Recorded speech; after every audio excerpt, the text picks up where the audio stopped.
Për LSDM antarësimi i plot me të gjitha të drejtat përfshirë edhe të drejtën e votës është opsioni vetëm i pranueshëm. Zëdhënësja e LSDM-s Bogdanka Kuzeska deklaroi se partia mbetet e përkushtuar fuqishëm për integrimin e plotë të Maqedonisë së Veriut në BE. Ajo akuzoi VMRO DPMN dhe liderin Hristijan Mickoski se po zhvillojnë fushat anti-europiane, duke paraqitur Bashkimin Evropian si faktor që ushtron presion ndaj shtetit, në vend që, siç tha ajo, të pranojnë obligimet dhe reformat që duhet të zbatohen. До денес нема официјална одлука на Европската комисија, на Европскиот совет или Европскиот парламент, која што предвидува прием на земјата како полноправна членка без гласачки права.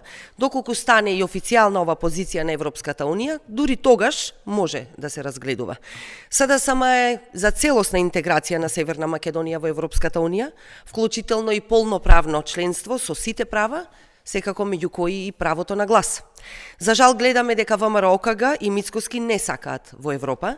Ndërkaq që gjatë ditës së dieshme, kryeministri Mickoski tha se Maqedonia është viktimë e bullizmit nga Bashkimi Evropian dhe se po shqyrtohen ndarjet e vendeve në ligë të parë dhe të dytë. Македонија е жртва на класичен булинг на земји членки кои што од внатре го оценуваат интегрирањето на Македонија во рамките на Европската унија и тоа не се цени според тоа каков напредок имаме, туку се цени според тоа дали ќе осмениме уставот, дали ќе промениме името, знамето, банкнотите и така натаму и така натаму.